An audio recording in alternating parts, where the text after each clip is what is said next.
Hello, Internet. It is Friday morning, and we are about to talk real estate.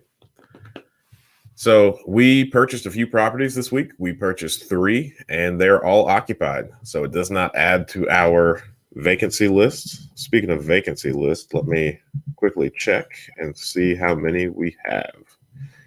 We've been dwindling the list down, but then people have been moving out, so we've been adding right back to it. We currently have, no, that list is not right. There we go. We currently have 16 vacancies.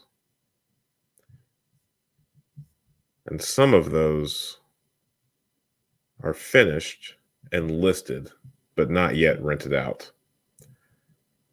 So that's high out of, I think, 130 to 140. Check these current holdings as well. 136 is the official number as of this morning, and we still have, let's see, 2 properties under contract. So we'll be at 138 after those 2 close. Let's see what kind of vacancy rate is. That's high. Let's see.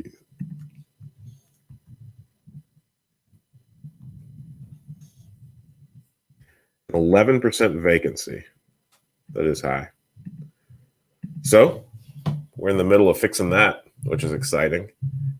With the additional properties that we have under contract, those are also occupied. So that's not going to add to the vacancy rate, which is good. And other than that, we're swimming right along as far as rehabs go. We have made some places look absolutely fantastic, which is really exciting. Another thing that happened to me this week that I'm really happy that it's finally fixed is, I mentioned this in the live stream a couple of weeks ago, but my computer has been, the keyboard. Apparently there's a recall on some of the MacBooks. I don't know what the words mean that they use, but they switched the way that the keys actually connect to the computer, and they had a lot of difficulty with them. So I had like 5 or 6 buttons that stuck real bad. So if I pushed, like I was an example of one, I would get anywhere between 0 and 5 of them actually appear on the screen. So it took my typing from 100 words per minute all the way down to 10. And I tried to draft a simple Word document not long ago, and it took me 20 minutes when it should have taken less than 5. So I decided to take my computer to the Apple Store this week to get that fixed, and I have my computer back, and none of the keys stick anymore. So I feel fantastic. Huge win in my book.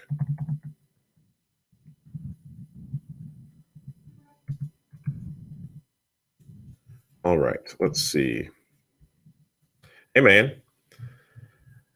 Not a lot.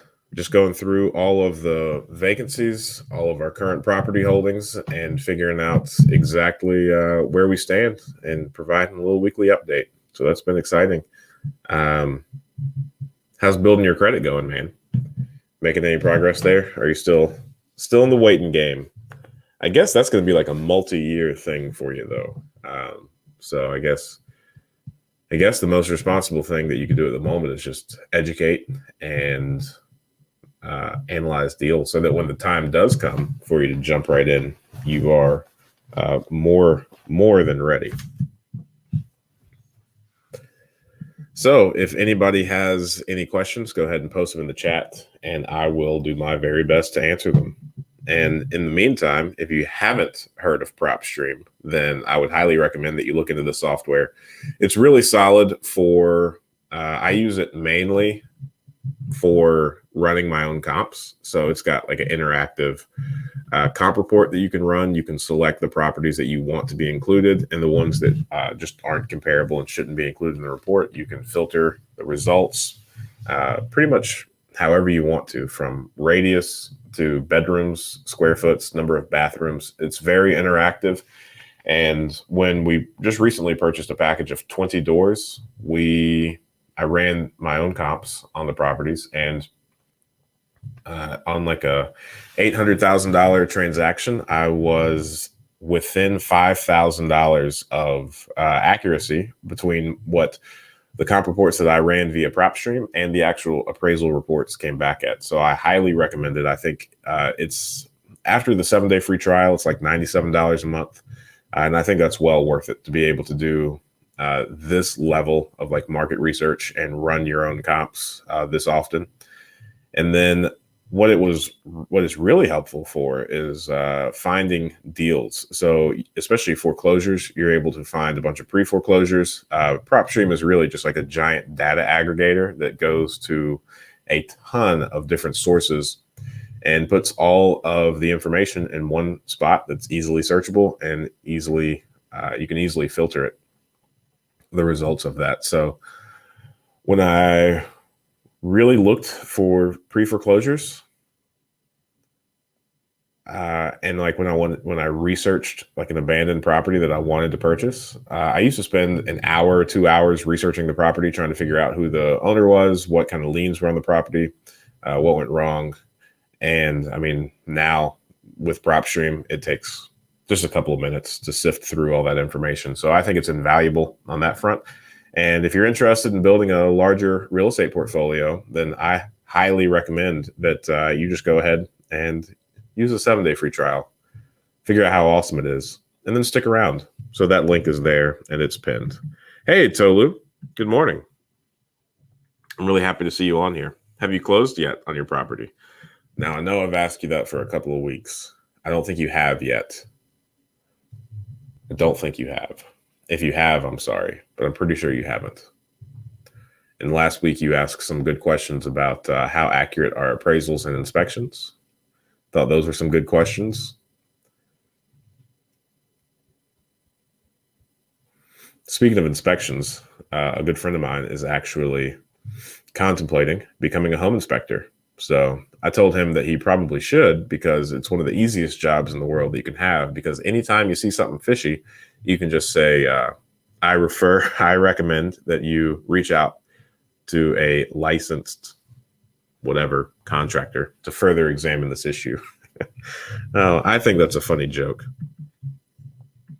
Oh, great. Hey, Zoya. I said it right. I've been practicing and I've been on the lookout for you. I'm happy to see you here today. Awesome. Good job. And you're already looking for another one. This is exciting stuff. That's so cool. Were you able to already get it rented? I think it was what, 16 to 1800 bucks per month is what it was rented out for, or 1200. It's either 1200 or 16 to 18. That's what my brain is telling me. I could be wrong. Have you and your husband made any more progress on like getting into real estate investing? 1200. That's right. I need to start keeping notes. I need to keep a Tolu notepad next to my computer. Keep up with you. I'm going to jot this down real quick, just for it to be lost.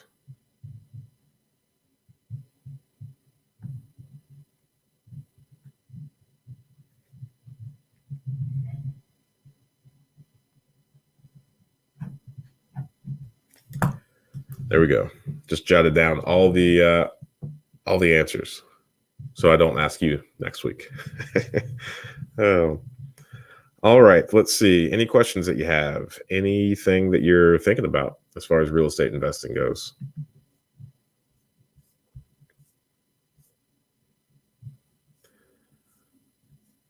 We had a basement flood this past week, and it was not anyone's fault but mine. So as a lot of you are familiar, we took over property management sometime last year. I would say June or July of last year. So we've officially brought property management in-house for around a year now. And we have been able to really feel the pain of the gaps in some of our systems and processes, utilities being one of the main ones. And utilities is a funny one because it doesn't quite fit any sort of automation that you could possibly do, because the different utility companies, their systems, you pretty much have to do whatever it is that they want or expect of you. And I think utilities are probably one of the hardest parts of running a portfolio of single family homes.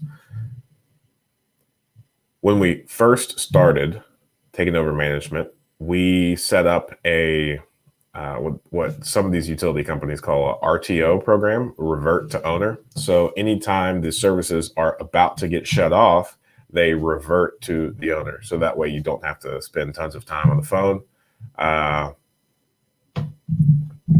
getting them set up each time somebody moves out. However, what we didn't realize this program would do is, in the event that it was about to get shut off for non-payment, then instead of actually getting shut off, it reverted to us. So we had a few people that we collected massive bills for because they did not pay their utility bills, and instead of it getting shut off, so that they would have to actually rectify the situation, now the entire bill became payable by us. So now we were being held on the hook for, however much these people racked up for the utilities. So it didn't quite work out in our favor, because what we noticed was if you're not paying your utilities, you're likely not paying us as well. So it kind of added to the amount that was due to us, like in the eviction process, which we have not had much luck collecting any funds after the eviction occurred. I'm sure there's a way for it. I'm sure at some point we're going to be able to refine that and actually start collecting. But for the meantime, we have not had much luck with that. So that is an area that became ever obvious to us. So after we noticed that we were racking up bills on behalf of the residents that were non-paying, then we canceled all of our revert to owner program. So now we just have to really stay on top of any time a property is vacant or anytime a move out happens. We really have to make sure that we call the utility companies and get like the final read scheduled or whatever it is. Because this past week when the basement flooded, we have one property. Dayton had some pretty bad storms, maybe even like a tornado, maybe. I heard that it touched ground. I was out of town. Down in North Carolina, and the utilities for this one property, the tenant moved out, so the utilities were shut off, which is exactly what should have happened. However, this property has a sump pump in the basement and like a perimeter drain, so it's been like waterproofed. It's a phenomenal basement, but it's also it needs to stay dry, and the sump pump is what takes care of that. So since the power turned off, that sump pump clearly was not working, and our leasing agent showed the property because it's vacant and it's ready for somebody to move in. And they start walking down to the basement, and there's a like 25 inches of water in the basement. So clearly they didn't rent it out for good reasons. So I spent like a day and a half pumping all that water out. Took a very long time.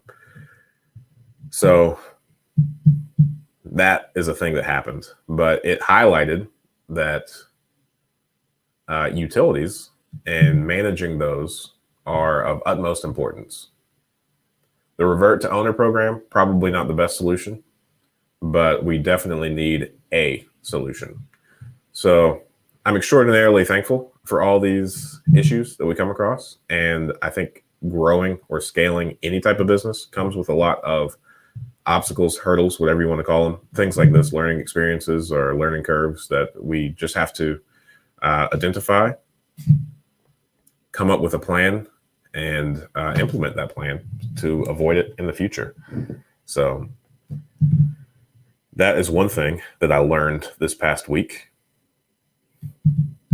that's difficult to scale on like the single family space.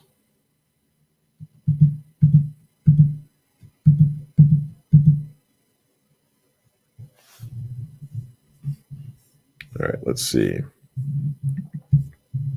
You're fixing your home to use as a cash source to make a purchase. Nice. So you are fixing up your home now to do like to take out a mortgage or to do like a home equity line of credit? I think all the conversations that we've had are coming back to me. So I think you have your first property, the one that you live in. I think it's free and clear.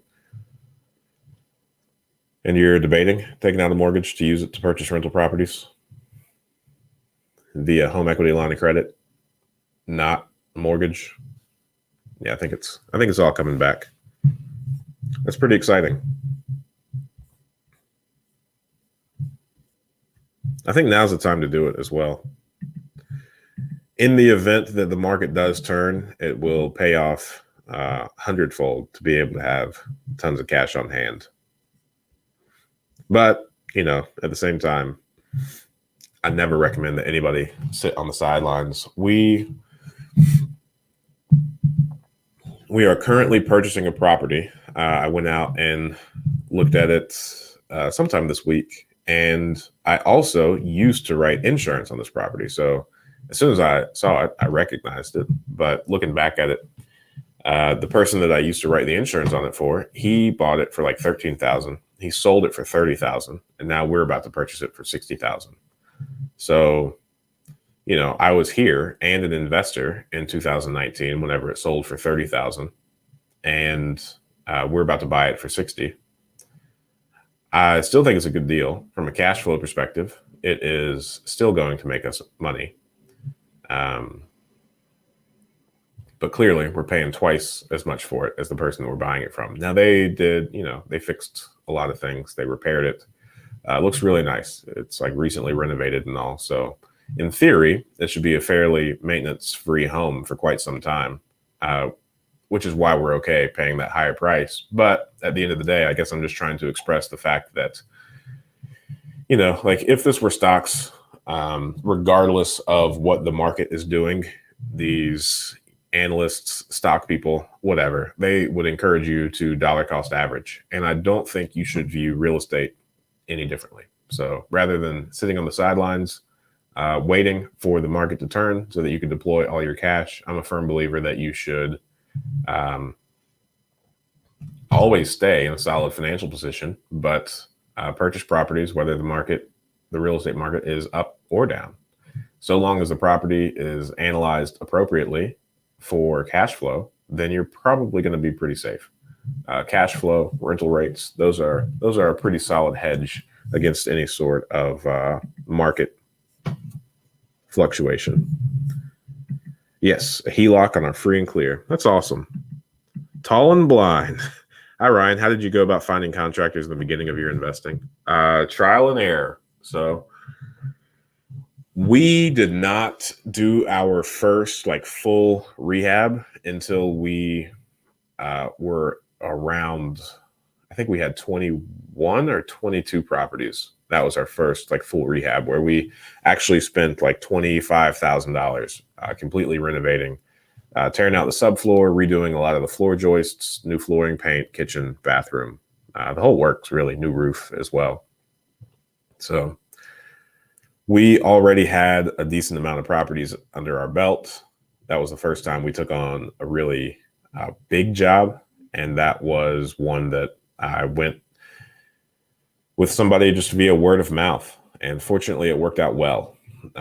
Before that, what I would do is just, I kind of acted like the general contractor. Now, I didn't buy any properties that needed much more than just new flooring or new paint. So I didn't have big jobs that I hired out, just very small ones. So I got familiar with a few handymen and also got to test these contractors I was building relationships with on, smaller jobs that cost lesser than $1,000, definitely lesser than $5,000. So before that total rehab that we did, I think the most that we spent on a property was $10,000. And that was new flooring throughout and new paint. That wasn't a kitchen or a bathroom. So there's that.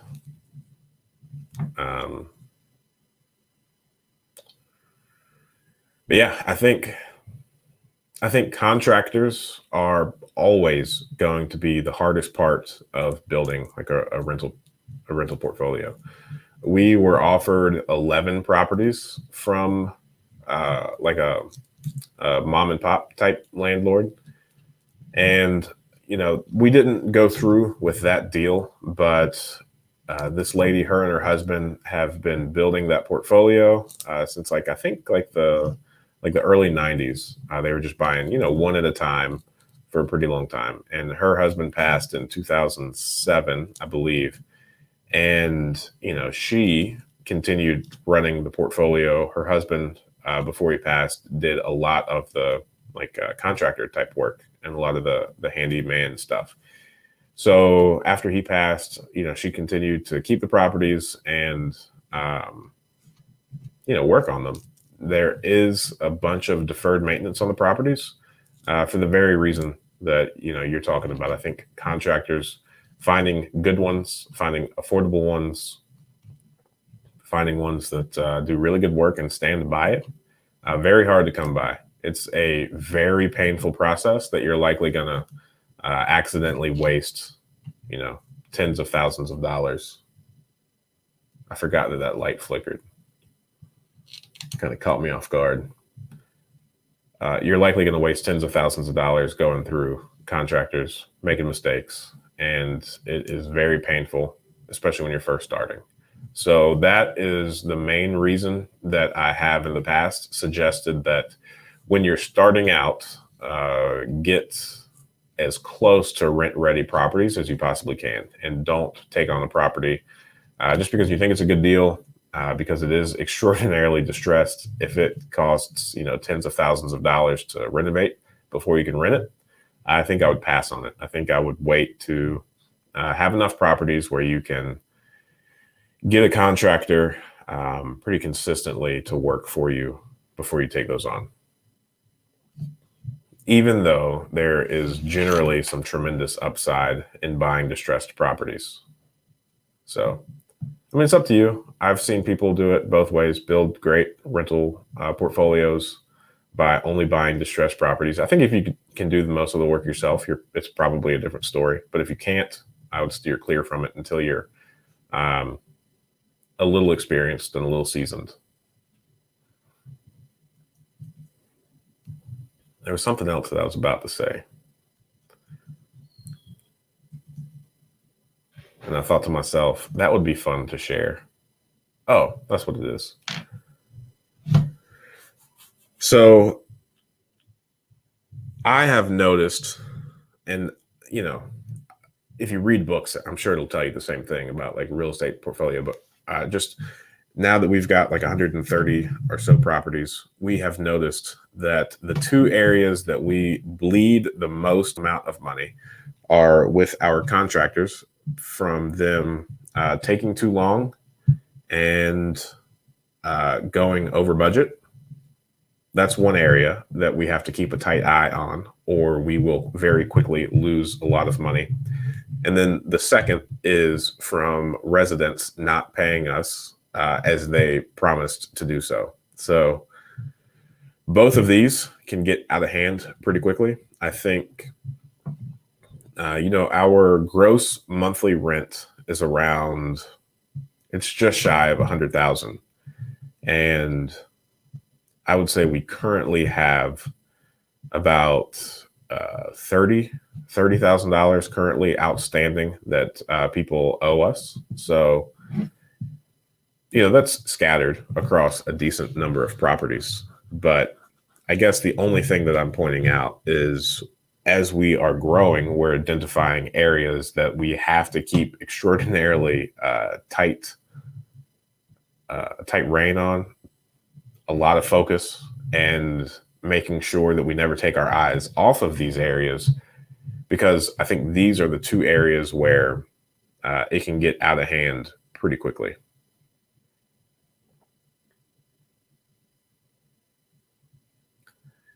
I thought that was going to be helpful when I said it. I hope it was. But now that I'm thinking about it, and now that I've actually said it, and now that I've not gotten any feedback because it's just me talking into a camera, of course, those are the two areas, because that is the only way that rental properties bring in money and the only way that rental properties cost you money.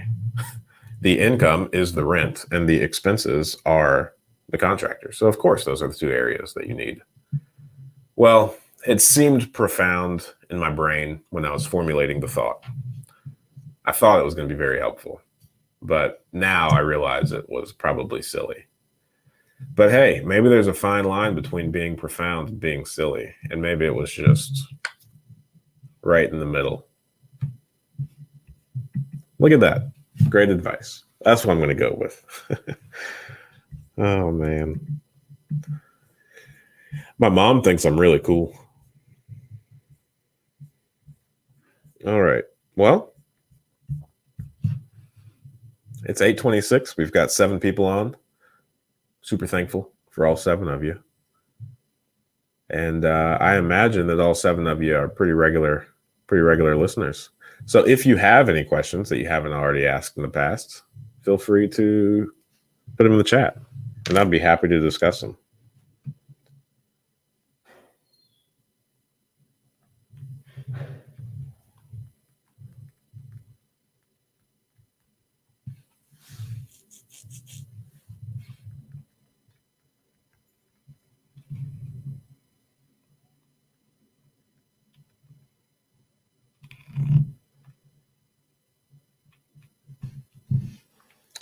All right.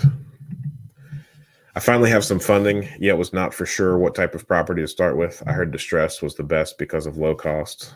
Maybe at the onset, like while you're purchasing it, it's lowest cost. But if you don't have a good trusted team behind you, then obviously the most exposure, the most amount of risk that you have is contractors not fixing things appropriately the first time, charging too much, or taking too long. And that will really it'll really quickly, it has the ability to turn a good deal into like a really bad deal. So if you have the ability to do any of the work yourself, if you have somebody that's very close to you that is a contractor that's willing to help you out in this way, then it might be a really good deal. But if you are looking at this purely from like an investor standpoint and you are this is a new venture to you, I would be pretty cautious. And again, it can be done both ways. And yes, the distressed way has more upside. You could probably get more equity in the property, and you stand to gain more if everything goes right. But like everything in life, that the risk there is higher. I think from a just like a conservative perspective, I would encourage you to look at properties that are more so rent ready. Sure, the price will be higher at onset. The amount of equity that you have will be lower. But if you inspect the property well, you should have a lot less surprises.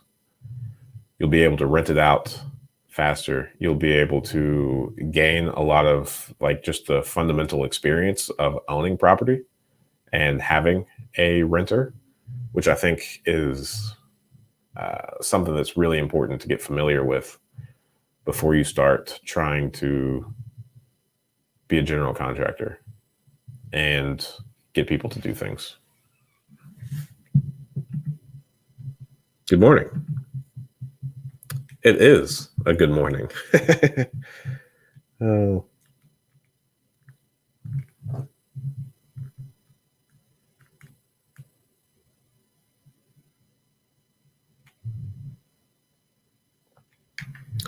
All right.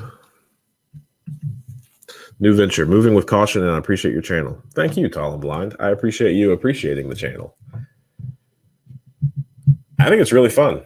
And I was talking to someone recently, and they were telling me that they were sitting on the sidelines. That's how I'm paraphrasing it. They told me that they are not buying rental properties at the moment because the market is too crazy. And I don't necessarily disagree with that sentiment. I mean, obviously, like the duplex that I first purchased I purchased it for 35,000, and now that same duplex would probably sell for 90,000 or so. So the market, I mean, that was just in 2017 I purchased it. So the market has definitely increased significantly, and our average purchase price of a property went from like 40,000 to now I would say our purchase price plus rehab generally is, somewhere between like 50 and 60,000. So it's definitely increased just across the board. That's the nature of it. But I do remember that in 2017, right before I purchased my first property, I listened to tons of Bigger Pockets. I was reading tons of books, and the overall sentiment on YouTube, on podcasts, was that the market was extraordinarily overextended, and it is not a good time to buy.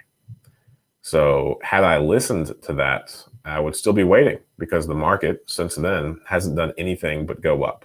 Now, I do think, I know we have this conversation almost every week, but I do think, I call it a conversation. I do know that I speak this at you every week. That I'm not a fan of sitting on the sidelines. And even though, even if the market value of homes were to decrease, rents probably won't decrease proportionately. They probably won't decrease at all. At least here in the Midwest, when 08 happened, the housing prices sure did fall, but rents remained the same. Now, the things that jeopardize rent and rent rates are, things like employers moving out or some sort of just like market-wide thing that we saw this past year of eviction moratoriums, which was determined to be unconstitutional. So there's that. WB Blue, how can I get help with being a first-time home buyer and with closing and or down payment cost? Most programs still want 3 to 5% down or 3.5% down. Some of the properties that we just purchased this past week, one of the ladies that owned the property was a husband and wife, and she actually worked at, I can't remember the name of it, but that was a like county specific nonprofit that helps first time home buyers, and they get some sort of like grant money or money donated to them to help people buy homes. So I think this is largely like a regional thing. So I would just do a bunch of Googling search on your, here I'm in Montgomery County. So I would type in like Montgomery County, first time home buyer programs, down payment assistance, stuff like that until you find something good. I don't think there's probably like a nationwide answer for that question, but I think regionally you can probably find a lot of traction. You could probably also reach out to like some local credit unions and ask them what they've seen, because generally I think local credit unions are just a little bit more plugged into their market and what they have going on. And I think it is probably a safe guess that they have had a couple closings in the past couple months that somebody used some sort of down payment assistance or first time home buyer program. So that's how I would look into that if this is something that I was attempting to look into. That's where I would start, and that's what I would do.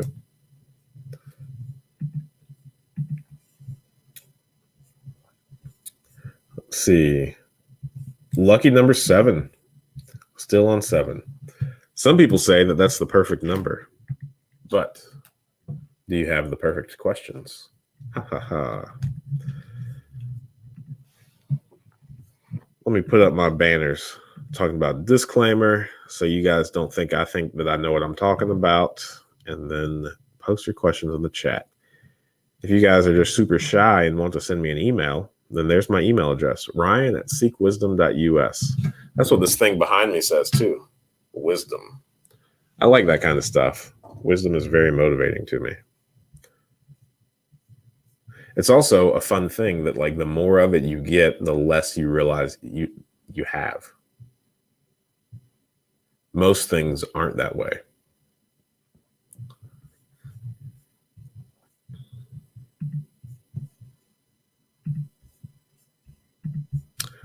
Four is the perfect number.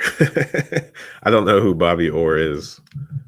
Bobby Orr, Canadian ice hockey player. Oh. That's funny. Is that his number? I'm assuming.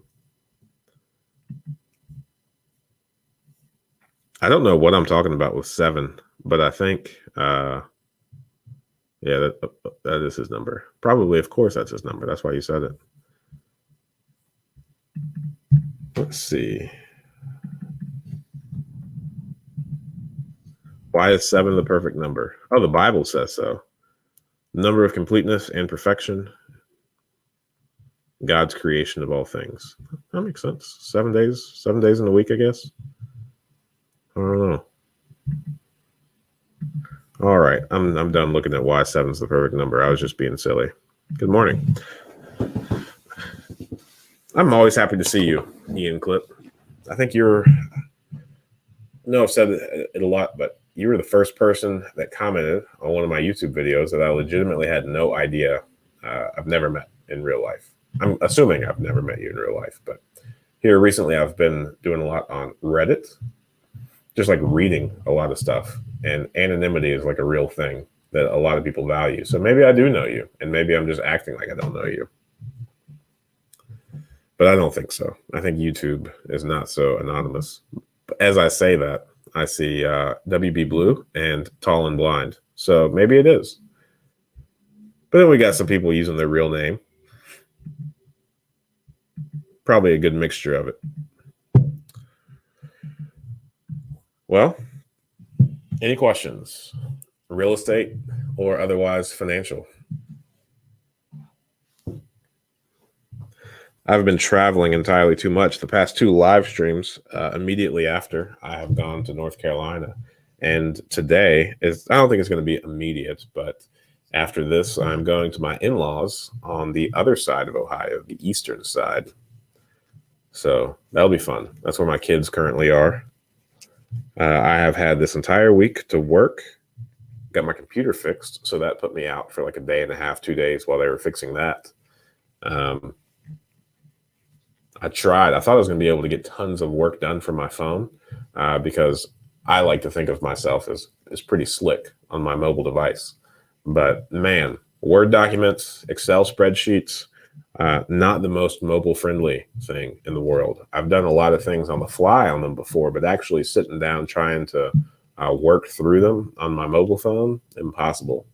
When I got to actually zoom out far enough to see all of the cells that I wanted to, I couldn't read anything inside the cells. This has been a really good week. All right.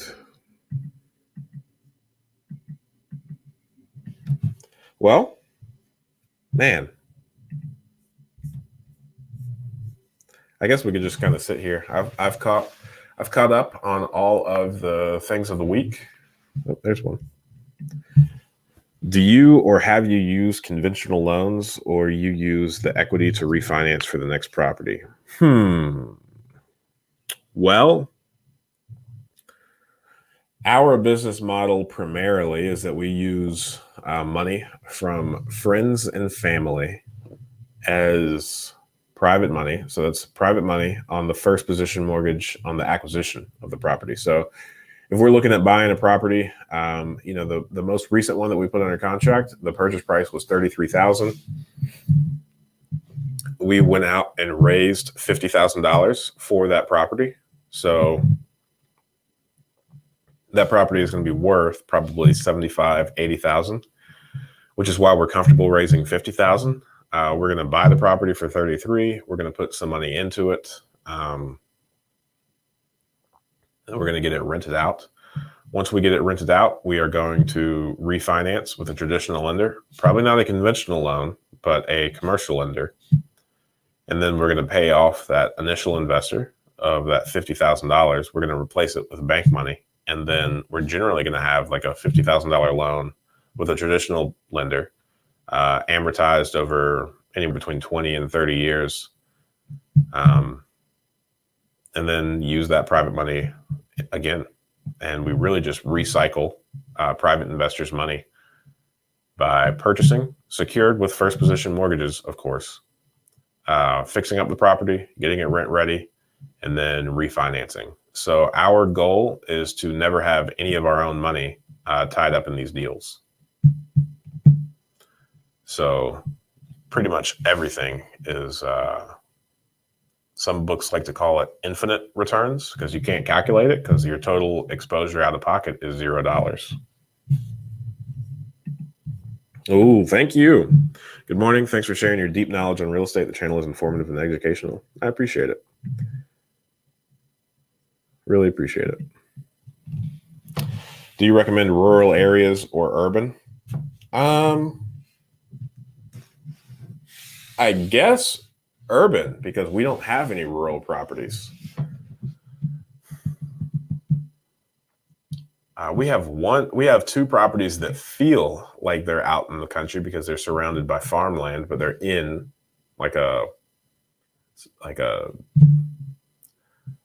suburb, like development area. So I guess urban. I don't have any experience in rural properties at all, I guess.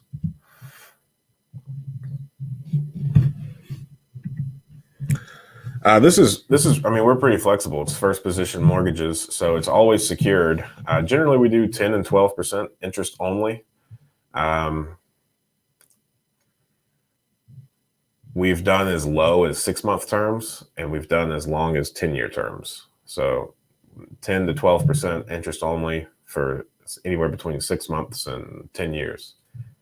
We tell a lot of our investors, generally we have like a self-imposed prepayment penalty, to where if we pay it off inside the first year, then we generally have like a 3% prepayment penalty. So if it's $50,000, we would give $1,500. And that's just to make sure that the investors don't feel like they're wasting their time going through all this effort, moving money around, wiring money to us, signing, release of mortgages, and not making a decent return. So we put that in the first 12 months. And then our plan is generally just to recycle that money as much as possible. So maintaining that investor relationship, friend, family member, and just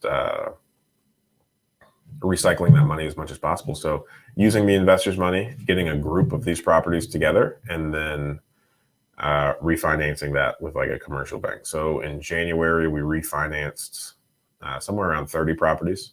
And that was like the total loan, the total value of the properties was $2.2 million. I think it was like a $1.6 million loan. And we are just starting the refinance process with 40, I think about 40, a little over 40 properties. So that's fun. What's the formula to pay back the money you borrowed? Good question, Lorenzo. The formula is that, so as we are purchasing properties, yes, so we are 100% financed, right? Because we borrow 100% of the purchase price plus the renovation costs. In some cases, we've borrowed like 120% if we get a really good deal. But we're not, so people generally, if you haven't spent much time thinking about these things, looking at these numbers, or you're just extraordinarily opposed or adverse to like debt or borrowing money, then it's really tough to think about. And that's how I started. I was hot and heavy off the Dave Ramsey train. When I first heard this, my mind was blown. I didn't like it. I didn't want to be, 100 or over 100% leveraged. But we're only talking about 100% leveraged on the purchase price plus the renovation cost. In a perfect world, you're going to limit how much you're willing to be all in on the purchase price plus renovation costs. So you do not. So our formula is, when we purchase properties, we like to do so at a very deep discount, as do most people that get in real estate, right? But we never want to exceed 75% loan to value, because generally that's what most banks are willing to lend you on a property. So let's just, for easy math, let's say there's a property that we've identified that we want, that we believe has an ARV, an after repair value of $100,000. We do not want our purchase price plus renovations cost to be in excess of $75,000. So generally, we still want to have some sort of equity in that. So let's say we go and look at this property. Yes, we have determined, we know, we've done our research, we've looked at comps. We know that that property, spick and span, fixed up, looking real pretty, is going to be worth $100,000. So immediately we're going to limit ourselves to $75,000. That is what our purchase price plus renovation cost budget is, $75,000. So now, let's say this is an off-market deal or even an on-market. We're walking through the property. If we see that the property has a really old roof that needs to be replaced, because of lumber and whatnot, our average roof cost went from like $5,000 to like $12,000. So 75,000 needs a new roof. Well, that's going to be $12,000. Let's back that off.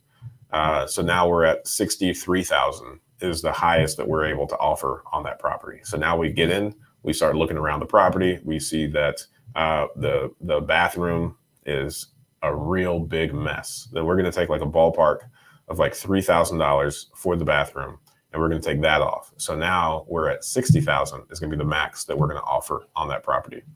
And let's say, there's something else. The furnace looks to be from the 60s or 70s, or it's got like one of those big gravity furnaces. So you're going to have to redo that, plus, some of the duct work. So that might be $4,000.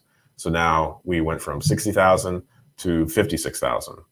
So now we know, doing all that reverse math, that we cannot afford to pay any more than $56,000 for this property that has an after repair value of $100,000, because all of the money that we're going to have to put into this property, and we do not want to be in excess of $75,000. So now we're going to offer $56,000 for the property max. That's our highest and best number.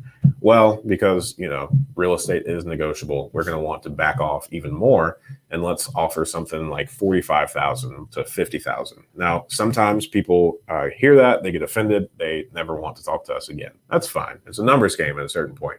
You need to see as many properties as possible. You need to offer as many properties as possible. So now we know for sure that 56,000 is our highest and best. We would like to get it for lesser than that, but we can't go over that. And that's the formula, Lorenzo Jenkins. Everything I know, right there.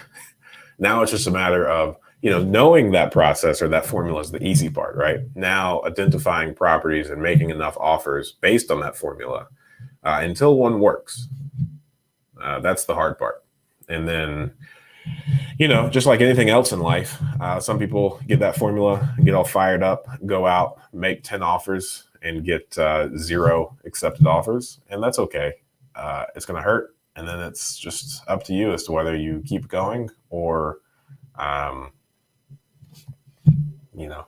give up. So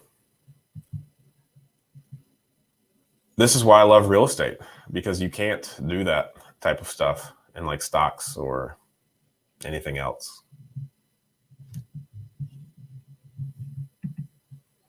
Let's get it.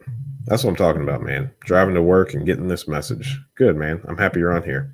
I'm guessing that if that is the type of property that you are looking at, aren't you in a bidding war? Not in this market. Surprisingly, no. I could see how most people on this video, like Tolu is probably, listening to me say all this stuff and thinking to herself, I can't get away with that here in Texas. And that's probably true. I mean, I really think that, some markets for this type of real estate investing are just better than others. And I think, a lot of luck played into me ending up in this market and me ending up in a market where we can regularly find deals that fit that formula. So we have one of our investors, a good friend of my brother and I. He lives down in Florida in the similar area that my brother does, somewhere around Jacksonville. And, we were explaining this whole formula. And I guess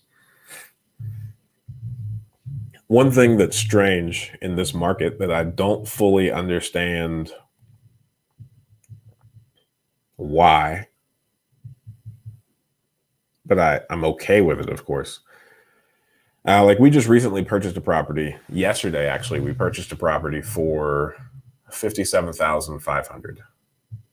That was the purchase price. It's already rented out at $750 a month. And when I was talking to the investors on this property, they were just like, I don't understand how you can say that the ARV is, 80, 90,000, because, they can go online and look at, like the realtor.com, the Zillows, those types of things suggest that the value of the property is around like 50,000 or something. However, there's a difference between properties that are marketed, at least in this market, for investors and the ones that are marketed for the retail, like owner-occupied properties. And it was kind of cool the way this happened, because not soon after we had that conversation, the property right next door was listed for sale, targeting owner-occupied people. That property was listed for 95,000. The property in the exact same condition, dated kitchen, dated bathroom. So one was listed at 95,000. Now I don't know if they're going to get that or not. And the other we had under contract for 57,500. The only difference was that one was marketed to investors as a currently occupied property, and the other was marketed to owner occupant. Now, the cool thing about like investing, appraisals, refinancing with banks is appraisals are what appraisals are. The appraisal reports don't actually differentiate between investment properties and owner-occupied properties. They just go based on the sales or the comparable sales of that area. So if that property sells for 95,000, I just bought this property for 57,500. I'm going to be able to use that $95,000 property as a comparable. It's right next door. It's the same exact house. So, yes. I don't know if that answers your question, Ian, but there's like a gray area that can be played in where investors, for albeit distressed or tenant occupied, they just are fundamentally priced differently than the owner occupied properties.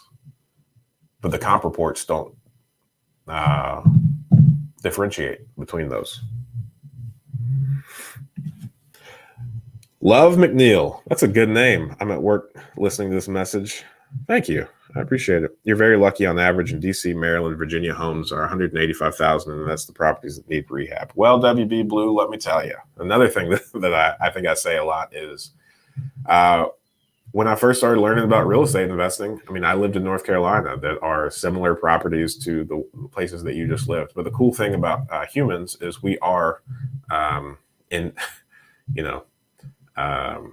just by definition, extraordinarily mobile. So if I lived in a market that the prices were really high in, and I wanted to become a real estate investor, then man, you can move to any market that you want to with a lower point of entry. Now, I get that some people have, family reasons, job reasons, a whole bunch of reasons as to, all of those things. But at the same time, you can also move, and then you could be just as lucky as I am. Jim Rohn, he once said that, we're not trees. We don't have roots so deep that make us immobile. We can move, and we can go to where the opportunity is. So I hear you. I respect you. If you're in a different market and can't move, I know Tolu mentioned that she can't move. I get it. No hard feelings. But if you can move and you can take advantage of opportunities, then you probably should, especially if it's got such an upside. I've got two, at this point, good friends of mine. One currently lives in California. He started investing in Florida, and he is about to move to Florida. Him and his wife are doing they've given themselves, I think it was 3 years. So they're giving themselves 3 years to go out, build as big of a portfolio as they can, take as much advantage of the real estate market as they can, and then they're gonna, reevaluate and probably move back to California. When I first moved to Ohio, I did the same thing. I was like, okay, this is a temporary thing because I love North Carolina. We've got a bunch of heritage from North Carolina. Like we've got some land in our family that has been in our family since the Revolutionary War, the 1776 thing. So that's really cool. I never thought that I'd move. I love everything about North Carolina. So I was like, okay, I'm going to move to Ohio. I'm going to take advantage of the opportunity that's up there, and then I'm going to move back. But hey, in running after all this opportunity, I have found that I will likely stay because it's so much fun. Another friend of mine, he actually, I met him via this YouTube channel, which again, this YouTube channel, I'm super thankful for. I get to talk to a lot of really awesome people a lot. He actually decided to move up here from Arizona, and him and I have become very good friends, and he helps me a lot with a lot of this real estate stuff. And now he's got a couple rental properties of his own where just, when I met him at this point, maybe 6 or so months ago, and probably longer. Time is not my strong suit. I really do not know. He was really struggling in using his cash on hand to enter the market that he lived in Arizona. So, I think these things ebb and flow. Some people are born into areas of opportunities. Others have to move there.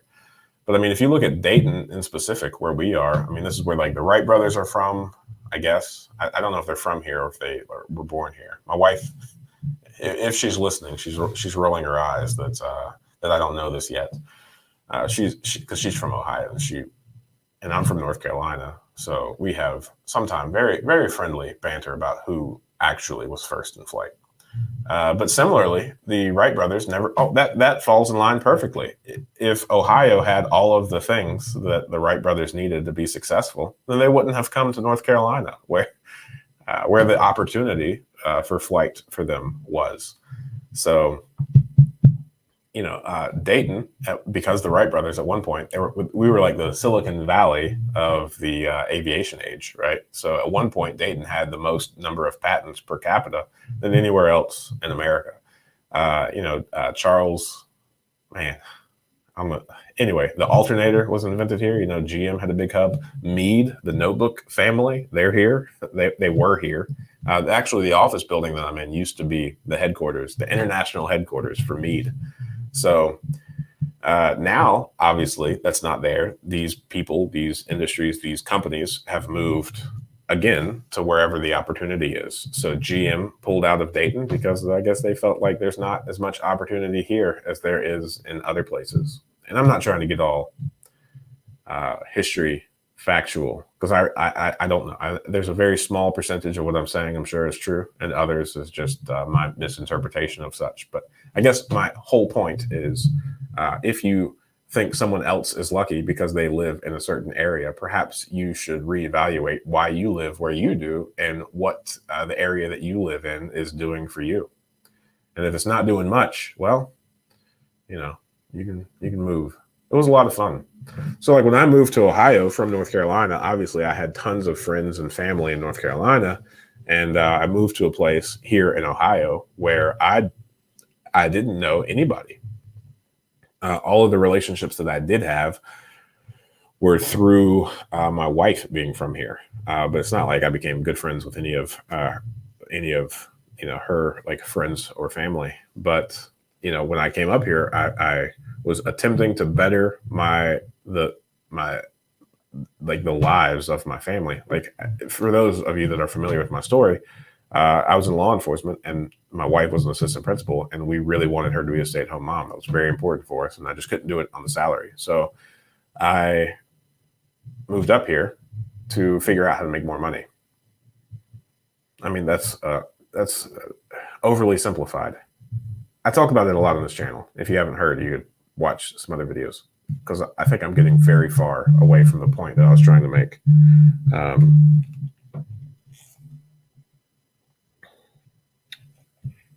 Boy.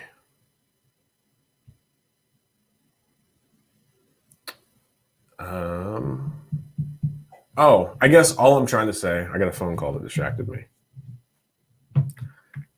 All I'm trying to say is when I moved up here, I didn't have any friends or like any social circle, and I kept it that way so that I was 100% focused on learning how to do exactly what it is that I'm doing now. Now I've got some friends but they all revolve around real estate. So lucky, maybe, or maybe a true seeker of opportunity. Who knows? Time will tell.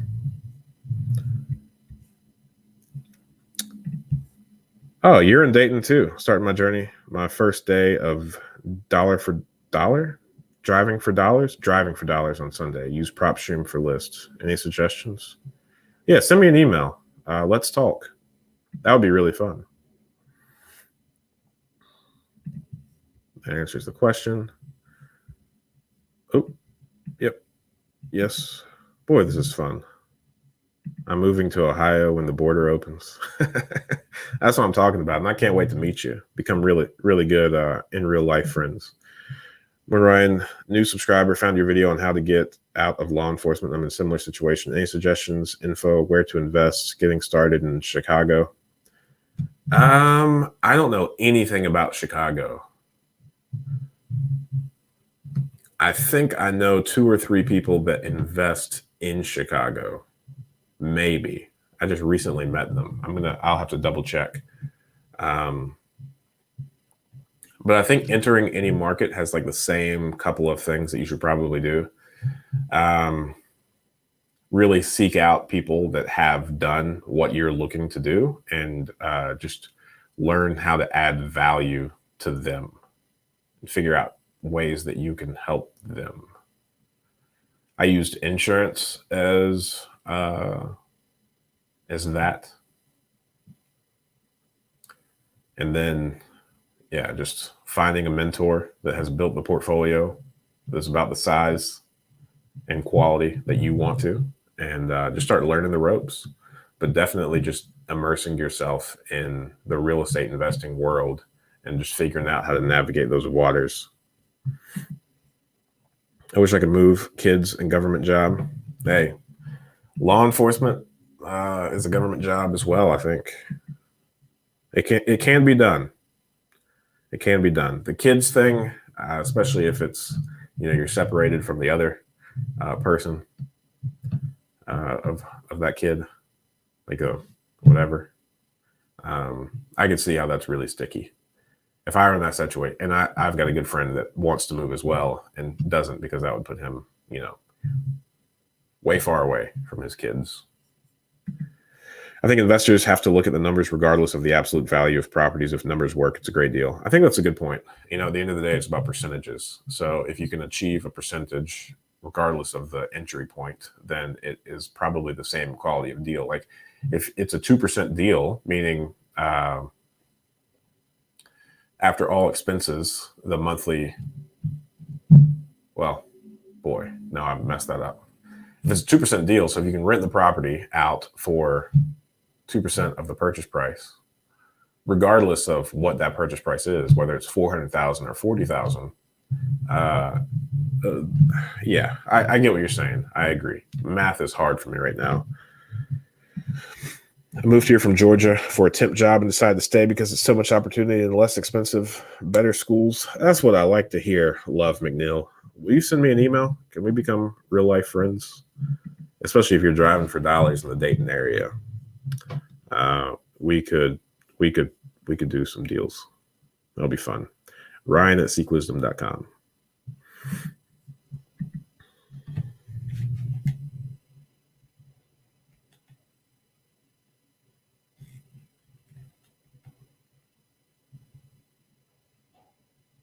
I very quickly, I made a mistake. I drank too much coffee before this live stream.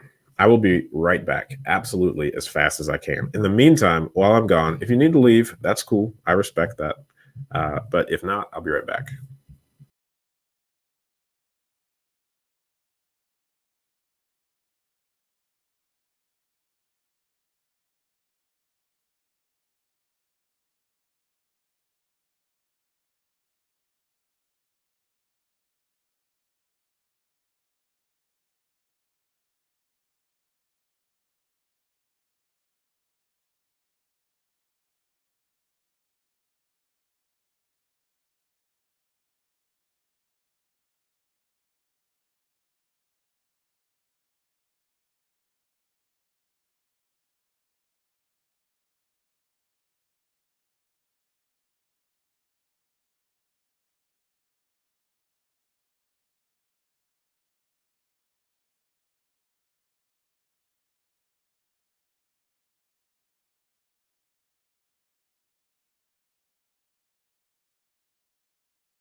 Cool. Hey, look at that. That's fun. We only lost 2 people. I was trying to think of things to talk about when I got back. And one of the things I'm excited, I caught up on some text messages when I was going to and from, and that basement that flooded, all of the water is officially out of there. And now we got some of these air moving fans, and we are placing them in strategic locations to move the air. I don't know if any of you have had basements that have ever flooded, but generally it's like water restoration companies that come in and help you get rid of these things. Now, the like submersible pump that you can use to get the water out of the basement, those things cost around $200, I think, maybe $300. These fans cost anywhere between $60 and $100 per fan. There's a massive dehumidifier that you can get, like a commercial grade portable dehumidifier. I think that's like $400 or $500. But these water restoration companies, now don't get me wrong, if I were them, I would probably charge the same. But if you own properties where this will regularly happen, then hiring water restoration companies each time is an absolute nightmare. Now, we had a couple of properties that when we had property management, each time it rained, these basements would flood and we'd have to do the same thing. Now, it's crazy how so there was a while where each time it rained, I got a little bit sad, like when it was a heavy rain, because generally it cost about $10,000 across all of our properties to fix these things. Now, losing $10,000 each time it rains hard is not a good sustainable thing. It's funny how when we took over property management, those properties that we used to experience a lot of flooding in, we don't get complaints or any sort of notifications from those anymore. So it's weird how that happens, right? But all that to say, these water restoration companies, sometimes they charge like $200 per day that the dehumidifier is out there, and then like $60 to $100 per day that the fans are out there. And that's $60 to $100 per fan per day. So if there's 5 fans and 1 dehumidifier, you're looking at like $1,000 a day to do that. And then just to pump the water out sometimes costs upwards of like $600. And I get that it's like a time, labor type thing, but once you have the machine set up and you just let them run for a few days, those really get expensive, and there's not that much labor attached to them. So now that we have like an actual storage place that we could put a bunch of stuff, I'm really excited about having like our own in-house water restoration type equipment. So we bought just two fans because it's a smaller basement that flooded. But now I kind of told myself last time a basement flooded and I paid like $2,500 just to dry it out.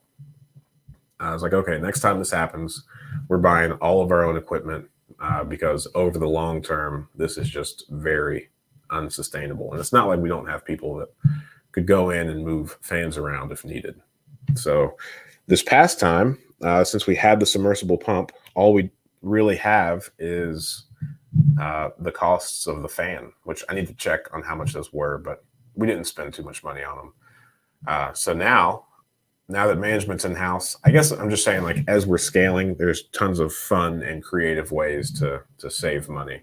Because when we first started, we were largely like dependent upon outsourcing everything. And now we're just to the point where we could start bringing a lot of stuff in-house, and it's fun. I guess at the end of the day, this is just like growing a business, aggressively growing a business. So it's really easy to get swept up in the day-to-day things. I had a really fun moment last night when I was tidying up the insurance policies on our rental properties. And I was like on the auditor's website, and there's one property that it was number 100 for us. And that was a huge milestone. And I was really proud of that property, really proud of hitting 100. And then I looked, and I have honestly felt just mentally like we've been pretty stagnant lately. And then I realized that we just bought property number 100 in March of this year. And I was like, oh, we're actually moving very fast. I should give myself some grace and not feel like we're being stagnant or that I, have been underperforming. So that was fun. That was a fun revelation. And those were all of my thoughts. Let's see here. Appreciate the info. What's your opinion on the current state of law enforcement? Could you ever see yourself doing that job again in the future? That's a really good question, man. And so the short answer is no. Leaving law enforcement was probably one of the hardest things that I've ever done. I mean, truthfully, the camaraderie, putting your life on the line each time, mentally at least, each time you go to work for the people on your squad. Leaving those relationships was extraordinarily hard because I had already committed mentally so much to them. I didn't like leaving at all. I still, the same squad group text message that I've been, involved in forever. I'm still a part of that. We still stay in touch. Just recently, I visited all of my cop friends, revisited the areas that I was responsible for. And I mean, mentally, I still really miss law enforcement. That's something that I really struggle with. But being able to make my own schedule, being able to be with my kids whenever they need me, just being able to decide that today I'm going to work from home or today I'm going to go home at 1 or 2. You can't beat that. And that makes it worth it. Just this real estate stuff. I mean, our net worth is, in the 7-figure range now. And that just happened since I left law enforcement. So at this point, I think it was without a shadow of a doubt the right move for me. I think that, I think we get really wrapped up in saying the current state of law enforcement. If you talk to the people that are about to retire, there was a brief stint in what was it, the 80s and 90s where law enforcement was probably really fun. But outside of that, it's just been progressively getting worse as far as the culture of departments and whatnot. So that's my thought on the current state. All of the issues that we were having when I left back in 2017, those guys are still having. It's not like much has changed. And if anything, it's going to continue getting worse until there's some sort of event that turns that around. I don't see myself ever going back actually, but that is my backup plan. So I've got a pretty sweet resume for law enforcement if that's ever needed. And that's one thing that I keep in mind because, we work the DuPont schedule, or like the modified DuPont schedule,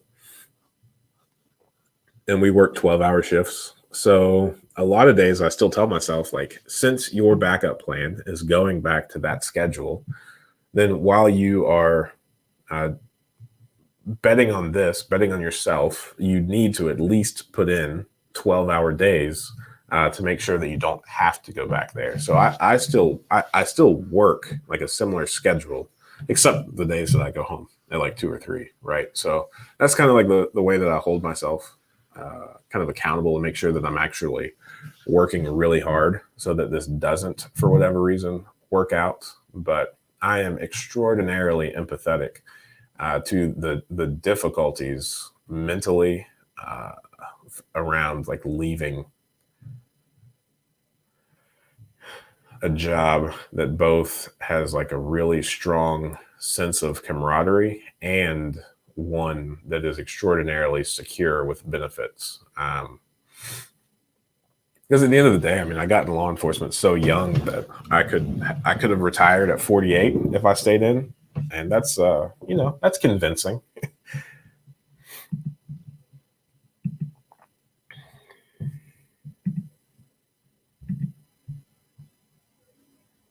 Yeah, coffee. Oh, too much coffee. That's funny.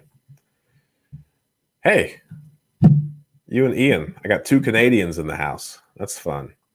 Thanks for being by, man. I hadn't seen you in quite some time.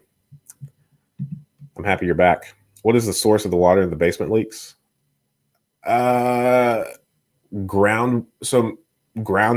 that isn't deviated appropriately. So a lot of times we're able to fix the groundwater coming in by cleaning out the gutters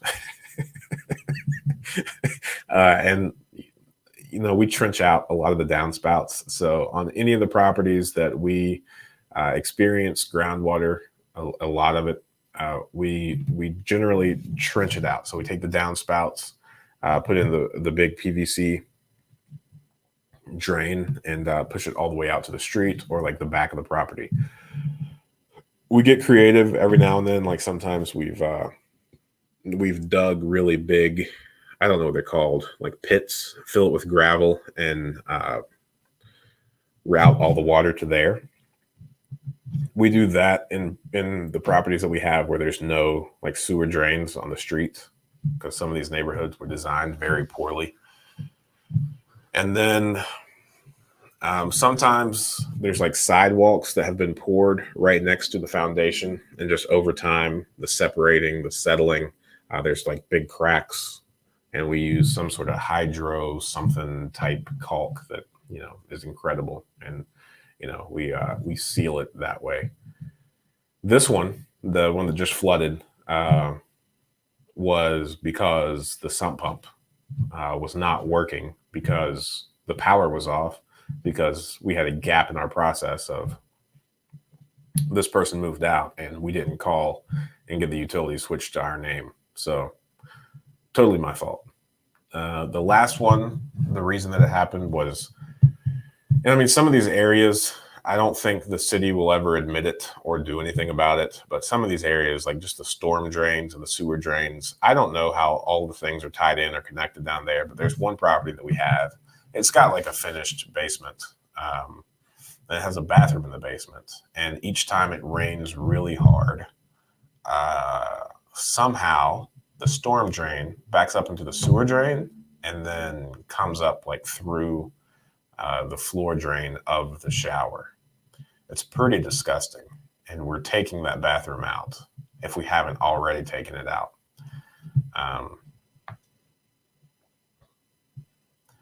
So some of these arguably are like just bad design from the municipality, but I doubt we're ever going to get any help fixing that.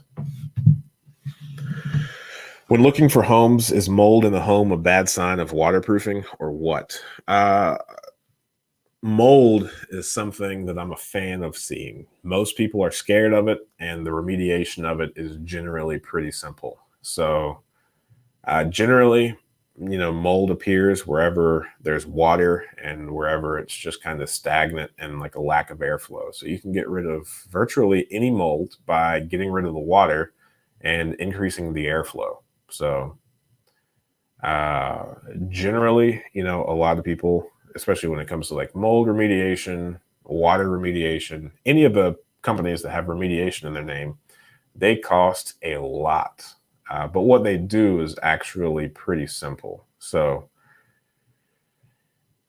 I like seeing mold because at this point we have the infrastructure to deal with it pretty easily. And anytime you see mold, just like the root cause is always the best thing to address. Similarly, like water in basements, if there's ever a property on the market and there's water in the basement, then I'm able to get a really good deal on it because most people, because these waterproofing companies will charge you like $8,000 to waterproof a basement. And what they really do when they waterproof a basement is the name is misleading. They don't actually waterproof it. We just bought a house and I was at the closing table, and that's where I got the figure from. Is this guy was just like, I just spent $8,000 waterproofing this basement. But what they did was they jackhammered out at the corner where the basement wall meets the basement floor. They jackhammered out across the entire perimeter, and then they routed that. They filled that with gravel and routed it to a sump pump. So now each time water enters the basement, it gets pumped out from the sump pump because it, gets caught in that corner and is sloped well enough to where the water goes to the sump pump and gets pumped out. So it's not waterproof at all. It's just really expensive water diversion. But generally, the way that water is getting into the basement is via just groundwater, which if you correct either the grade of the ground right next to the foundation, or appropriately deviate that water from getting to the part in the foundation. So we've installed some French drains across some of the properties, the ones that are like really close, like there's 4 or 5 feet between our house and the neighbor's house. We'll do a French drain if like the neighbor's house slopes right into ours or something like that. We'll do a French drain because we can't grade theirs out and get it out to the street. We'll take the downspouts from the gutters, take them out to the street, or dig those big pits.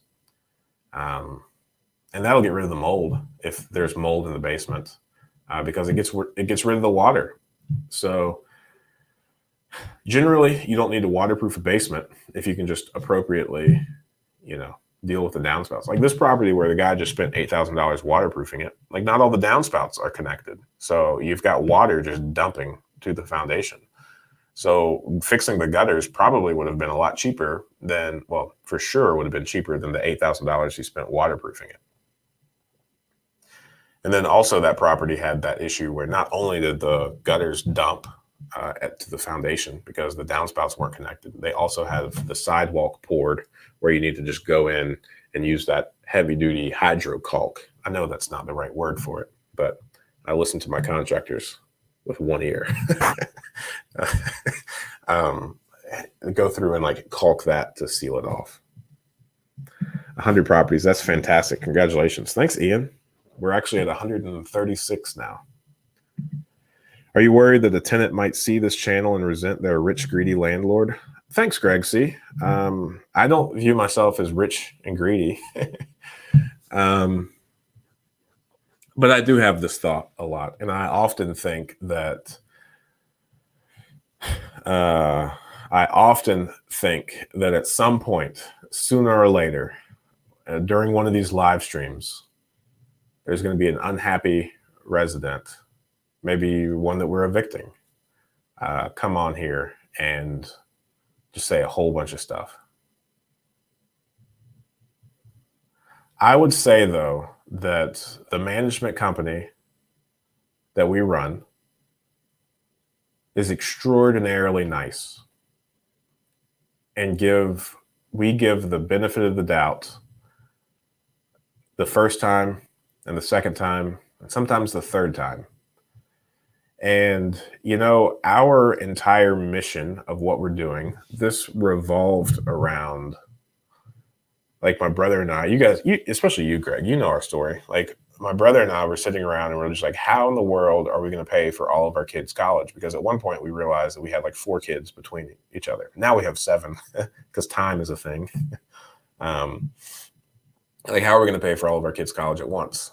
And then this real estate thing was a good idea. And then as that has progressed, we want to be able to pass these properties down to our kids and their kids. So our whole thing that we tell a lot of people is, look, we're looking for residents that are willing to partner with us to take extraordinarily good care of these properties, because we want to sustain these and maintain them in great condition for the next 50 plus years. So, we are not the type of management company that will not fix things when they're reported to us. Now, sometimes, like, when our people get frustrated, it's generally because we have taken too long to get out there. Like, after something was reported, because contractors, right? So, everybody is overworked and overbooked out. So some things take longer than they think that they should, just as far as like scheduling goes and whatnot. I guess to answer your question without going in much more detail, yeah, I do worry about it, but I also, and like on the channel, on that little like intro video, I think the purpose of life is to be the best version of yourself for the betterment, or like for the betterment of everybody around you, for the benefit. So I strive really hard to be the best version of myself. And in turn, hopefully, I'm the best, property owner, management company, whatever, of the people I've ever experienced. So that's where we really, really strive. And we also try and, weed out the bad apples, the ones that want to, we've talked about it on the channel before. Most people want to take care of a property, want to be timely on their rent payments, want to live in a clean home, and want to do the right thing. There are other people that want to, take advantage of the property owner, take advantage of the management company, take advantage of, subsidy programs, all of those things. There are enough people in the world that we try to, once we identify that, that might be the case here, we try and, figure out ways creatively to either non-renew, encourage them to look for another place to live, or something like that. So it's a constant kind of refinement of, our strategy to be like the best. It's not like my entire intention of all these properties is to like make money. We're also like extraordinarily focused on benefiting the community and increasing the quality of life in a particular area. Now, you do have some real estate investors that set the bar for management companies extraordinarily low. Well, that is what they do. And, they squeeze every last dollar out of these properties and have a boatload of deferred maintenance on the properties. So from a logical, rational perspective, I think we do a fantastic job doing the right thing for everybody whenever we have the opportunity to do so. We don't, take advantage of people. Now, the irrational people that are extraordinarily self-centered and not willing to give us the appropriate amount of time to fix things, or just always see themselves as the victim regardless of what we do, and logic and ration have left them. I do think in the back of my head that at one point they're going to come on here and it's going to be like a indefensible type position that I'm in. But in the meantime, I'm going to keep doing the right thing just because it's the right thing to do, and hope that people like you, Greg, see right through these things. Danny say, been trying to get on here for the live stream for a while. I'm happy you're finally on here, man. That's a good question. I appreciate you asking me that, and I appreciate you thinking through that. And yeah, I mean, yeah, we try really hard. Could we do a semi-deep dive into assessing potential rent for properties? Obviously, it would need to be rented out higher than your monthly cost, but how do you approach that to verify the market? Oh boy, Daniel, I would love to do this, but I don't quite know what this question means. Let me read it again. Could we do a semi-deep dive into assessing potential rent for properties? Obviously, it would need to be rented out higher than your monthly cost, but how would you approach that to verify the market? Oh, how do you determine market rents? Okay. And yeah, it would have to be rented out for higher than all of your expenses for sure. So market rent is one of those things that isn't really up to you. There are some people that justify charging above market rent for something else that they provide. We really just go with market rent. Sometimes we go above it if we like recently renovated it or something. But yeah, market rents is kind of like the same as like the market value of a home. It's largely based on comparables. So there are some parts of town where a 3-bedroom is where a 3-bedroom is like $750 a month. There are other places where 3 bedrooms are $1,300 per month. It's just about knowing the area, looking at on places like Zillow or Trulia. Rentometer is a real thing. PropStream has a section for market rent. And then it's also one of those things that the market will tell you. So when we have a property that we have in question that we think is above average, then we will put a above average market rent on there. So let's say the market rent is $1,000, but we think that we have over improved it and it could command $1,200 per month in rent. Then we will put it on the market for $1,200. If we get 0 inquiries for like 3 days, then we will drop it to like $1,150. And then if we get 0 inquiries over the next couple of days, we will drop it to $1,100. And we will continue dropping it until the market says they will rent it. It's one of those things that is fun to think about. It's fun to look at, but it's one of those moving targets. So it depends on, like anything, right? It's not, these homes are not so much like a commodity as like the price of gas or like the price of milk. Like regardless of where you go, it's the same, right? You can play around with it. And you can try it. And there are a couple of times where we have rented out properties for a lot higher than we thought we would be able to, just because of trying it that way. And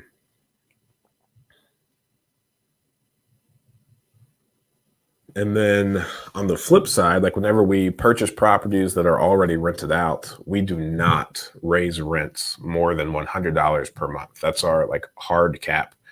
And generally, we only go up that high when it's really like grossly under rent. So like we just bought a couple, they're rented out for like $500 per month. Market rent for those properties, it's like $900, right? So it's crazy under rent. It's like 50% of what it should be. But just because, again, back to what I was saying to Greg C., because we try to do the right thing and not put profits before people, we have that hard cap of $100 per month. So sure, it's going to be uncomfortable for some people. It'll cause some kicking and screaming. But when they actually start looking for other places to live, they realize how good of a deal they're getting and how good of a deal we're continuing to give. What's your low end cutoff for population for areas to invest or not invest? I don't really have one of those because we only invest in Dayton right now. We haven't really explored any additional markets. All of our properties are either in Dayton or a suburb of Dayton. So right now, this is all we know. I don't know. There are some areas around here that have a really low population that I'd be a little bit apprehensive to invest in, but I've never really given that much thought because we haven't really looked to invest anywhere else yet.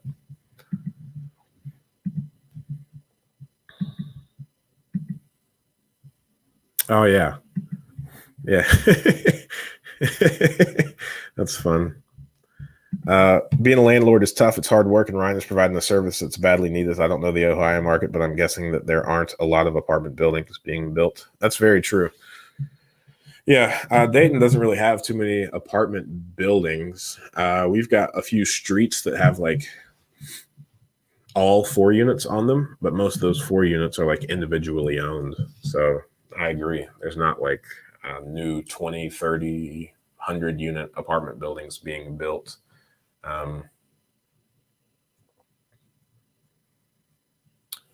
Yeah, I don't know. I think that's a great question, Greg C. Still thinking about it. But yeah, you know, an example, I think, of this.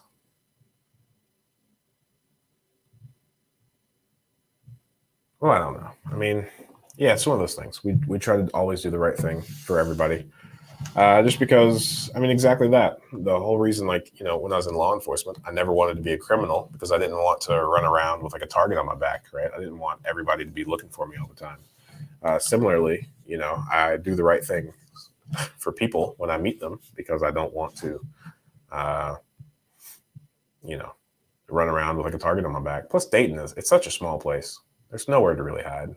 But most of the world is that way, especially in the internet. So, I mean, we've got a few rough relationships at the moment, but it's not like we didn't give multiple chances. One fella called in and was just very rude and cursed out, one of the ladies, and that's no good. You can't do that. So I lost a lot of respect for that individual because there was no need to do it. No need. So I don't know. Two sides to every story. Even if somebody were to come on here, clearly you've hit a soft spot, Greg C. And I'm just out of things to talk about. So until somebody asks some additional questions, I suppose I'll just ramble about how I hope that never happens.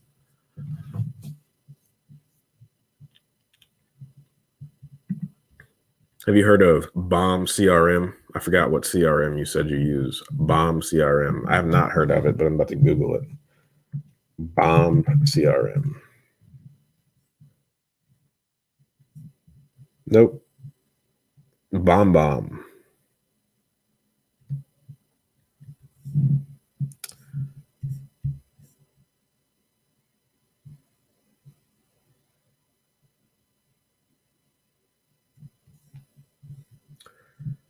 No.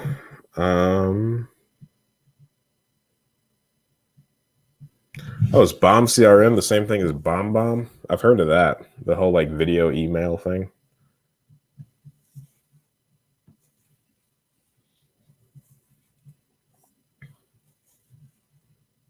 Yeah, we haven't used that.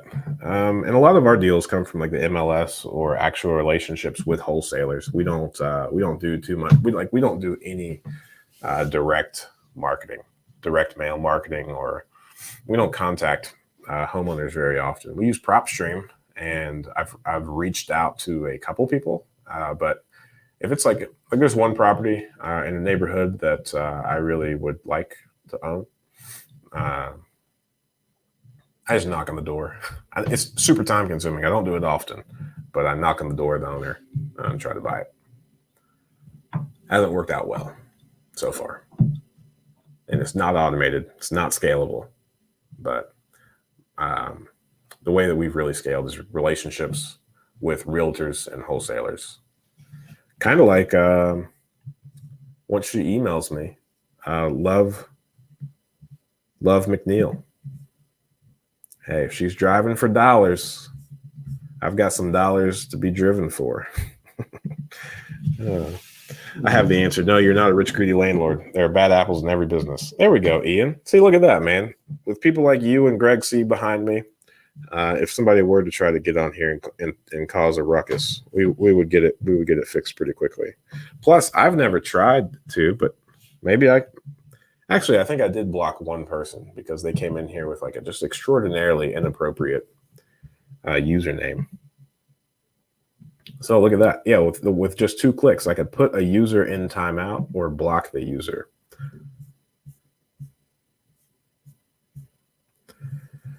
That's fun.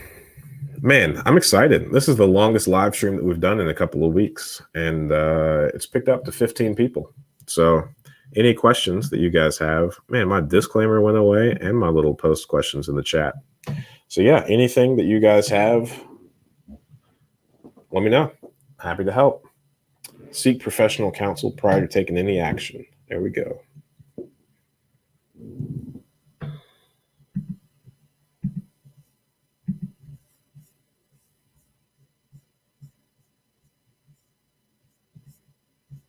And then also, since we're on here and I'm looking at all these little things I could put on, seek-wisdom.com/join. There's a mastermind that we started on this YouTube channel, and people are making some really solid progress in there. We've got a bunch of people from, people that have 0 properties that have no interest in getting into real estate, to people that have, over 100 properties that aren't. It's not my brother and I. My brother and I are in it as well, of course. But yeah, this started. If you watch the 3-year goal videos that I put up, it's definitely a high priority of mine to help 10 people buy 10 properties.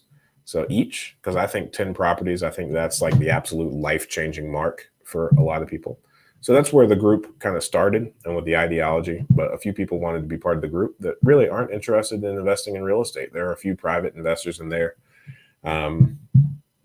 that have lent money both to us and also some other people in the group. So that's fun.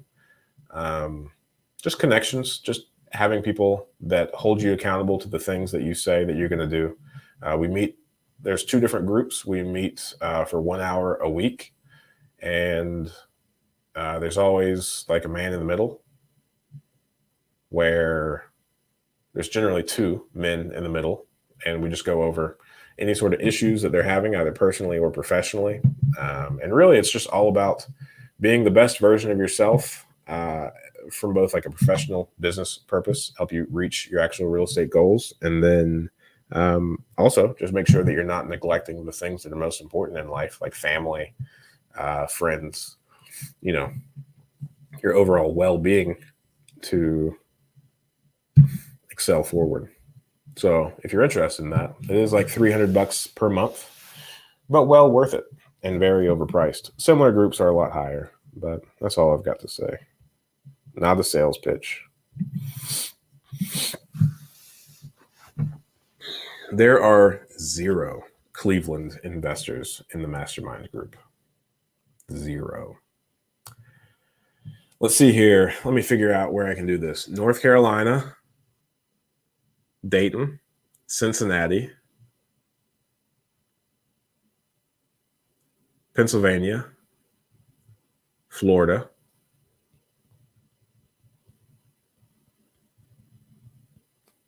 and I think that's it. Oh, nope. Guam. One guy in Guam. I have 3 family members, and together we would like to purchase a property about 5-10 acres with a home. Can you suggest a type of financing available for a group purchase? Well, be careful. Be careful about this. Generally, what my brother and I have noticed is the more people that are in like a partnership or ownership of a property, the sloppier things can get. Even when things go really well, it's still a little sloppy. There are just so many opinions that matter in making a decision before you can make a decision that it kind of slows down the whole process. But if it's something that you really want to do, you could either form an LLC and have all appropriate people as equal owners in that LLC, or you could just do like a conventional loan and have however many people on the loan as you would like.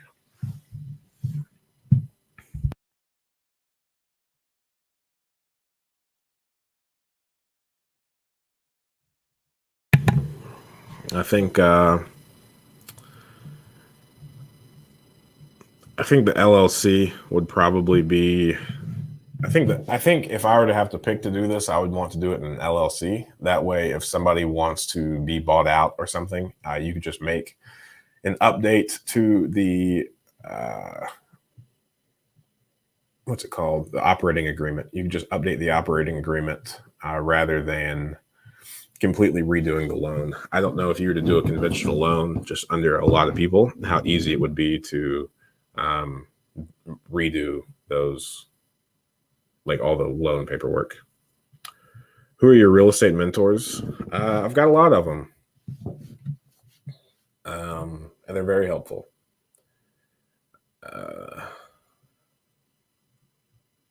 None of them that I know of have like an online presence. So I don't know if saying their names would be of any benefit. And I also don't know if, mentorship's one of those things where it's all via personal relationship. So in order to get somebody to agree to mentor you, it's got to be a pretty solid relationship. And I also think that, I don't know, I kind of view mentorship as you should have one mentor per like problem or goal that you're trying to either solve or achieve. So I've got a lot of mentors for a variety of different occasions. And a couple of them just being overall quality of life, people that I think live extraordinarily solid lives where their family, their community, their employees, or their coworkers just really respect them.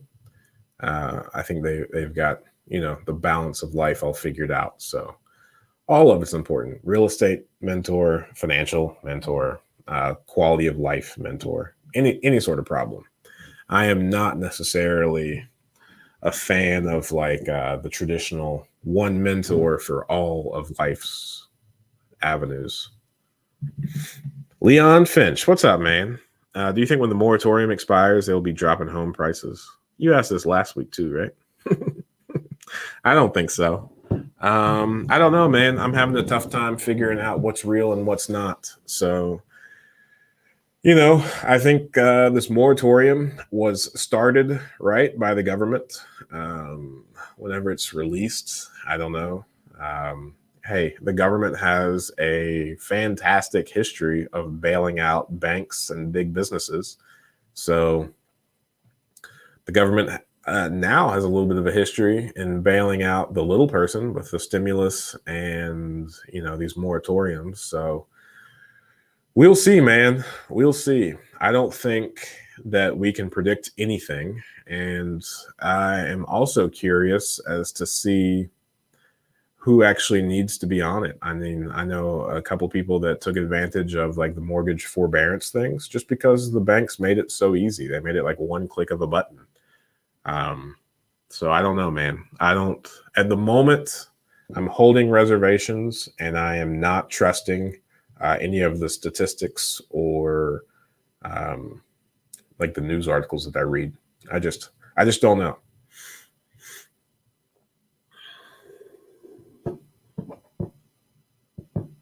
Super skeptical on everything. Awesome. I'll respond as soon as this is. Hey, Guam, 3747. There he is. What's the best way to bounce back from a deal you lost? Keep on trucking, man. Keep on swimming. It's, man, I think you, especially of all the people I know, could appreciate this. I think finding deals is no different.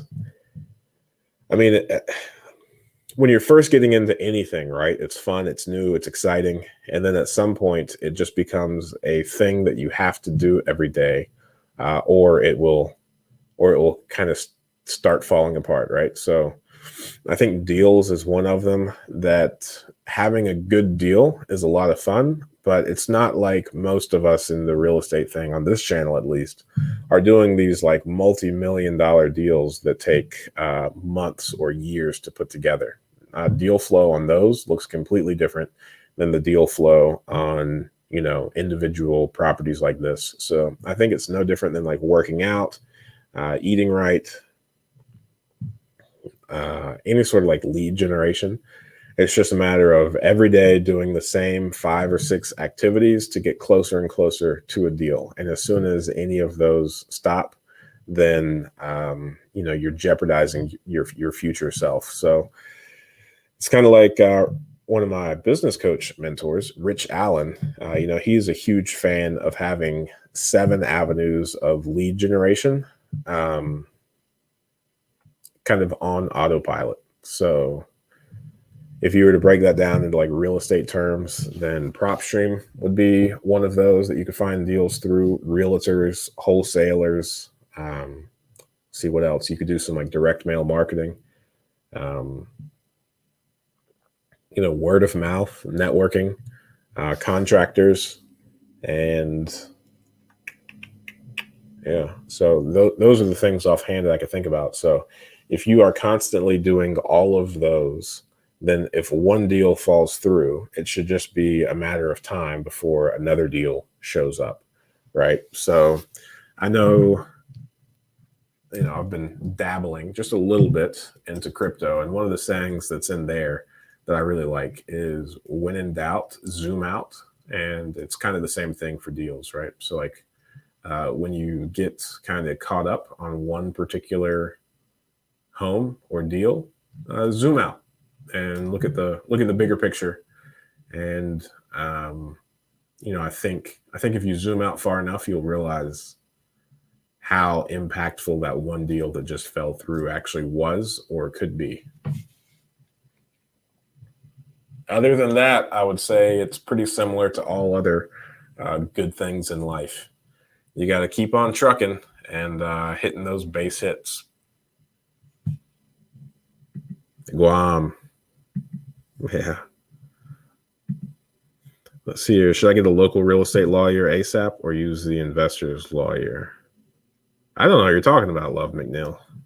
My first home sale. I'm definitely joining that mastermind group.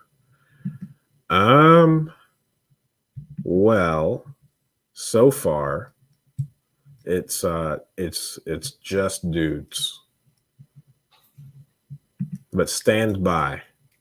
I'm thinking something through because there's definitely some ladies on here that I think would really benefit from like a similar group. So yeah, but we'll talk later today. I'm really excited about you being here, and you are really fired up to do some stuff. So looking forward to it. Thank you. Just remember, the majority of housing price increase is not the value of the home going up, but the value of the dollar going down. I know, man. Yeah, you're completely right. And that's one of the things that I tell people a lot is, like the housing market crash, if you look at that, real estate's a commodity, right? So it's tough. Like, real estate,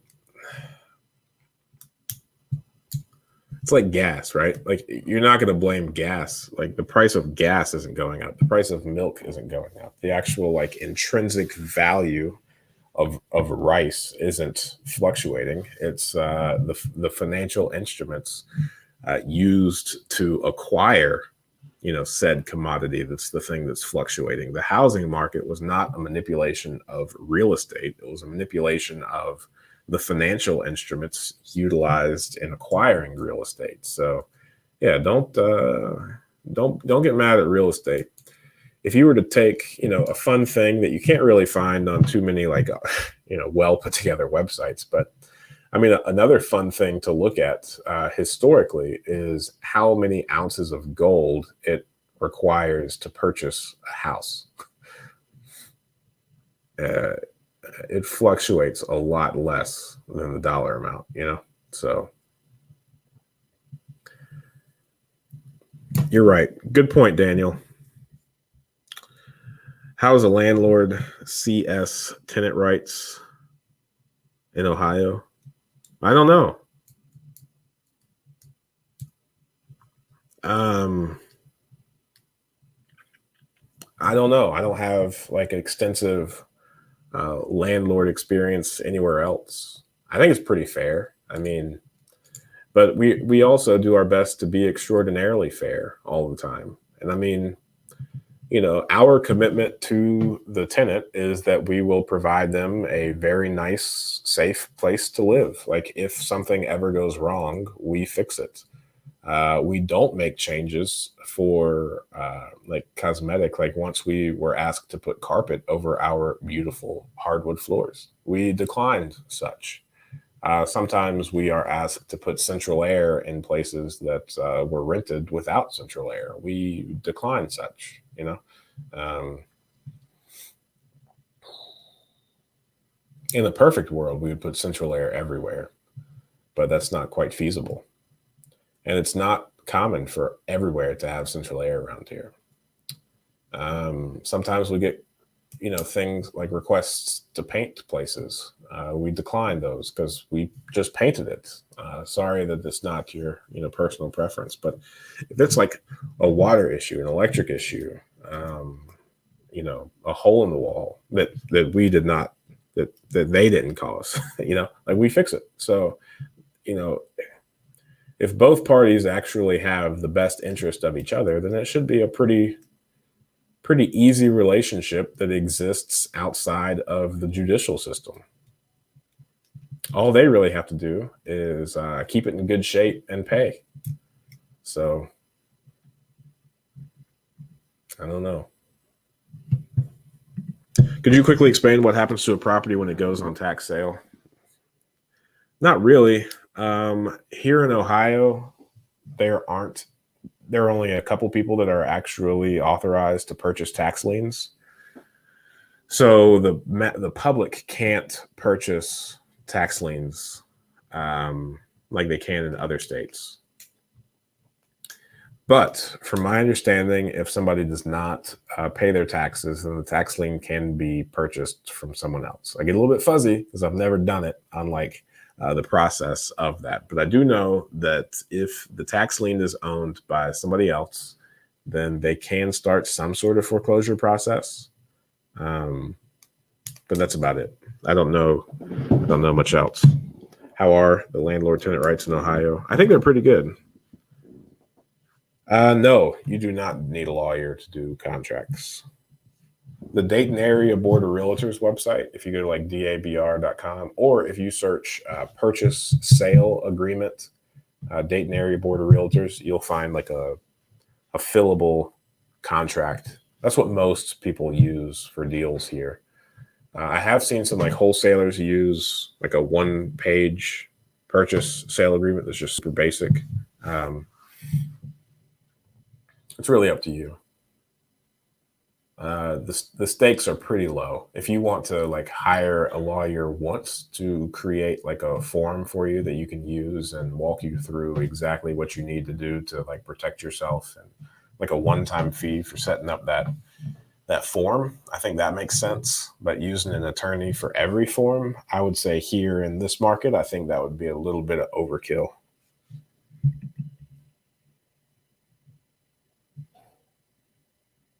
In Ontario, gotcha. So heavily weighted toward the tenant. It's not balanced at all. Yeah, I don't think we have that then.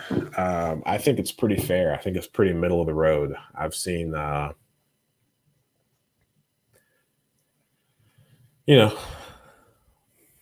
talked to my attorney a lot, and I've heard stories that the court ruled in favor of the tenant, but they were in the right because the person that owned the property was being pretty silly. And then I've seen a lot where it's ruled in favor of the landlord because the tenants didn't hold up their end of the contract, which was, paying. But fortunately, I mean, generally most people don't jump to suing people immediately. Generally, people, the first thing they do is reach out to the landlord and figure out how to resolve whatever issue it is they're having. In every county, you need to know what you're doing, ask lots of questions, and really understand the county rules. I agree with that. Yeah, I definitely agree with that. 2 hours into this, 14 people watching. That's a solid classroom of people. Huge fan. Let's see. Any other questions? We are down to the last little bit. Post your questions in the chat. What you got?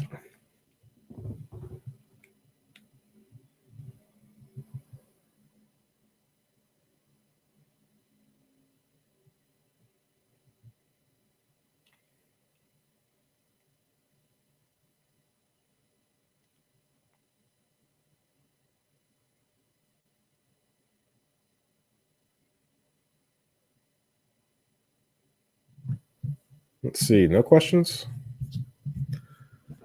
No questions. Well, it might be a good time to wrap this up. I think this was a really productive live stream. I'm happy that it was able to go for quite some time. I was limited to like an hour or less the last couple of weeks, so this was fun. See ya, Ian. I appreciate you joining us. Alrighty. Well, I'll stick around for a couple more seconds to see if any questions come through. But if not, next week, Friday, 8 a.m. Eastern Standard Time, I'll be right back here. And in the interim, check out PropStream in the pinned comment. You're really going to appreciate it. I know I do. Hey, thanks for being on here, man. Quiet today, but I'm happy to know you're here. That's really cool. All righty. Well, thank you all. Next week, I will see you here. And I look forward to seeing emails from you guys, and I'll respond to you soon. All right. See you next week.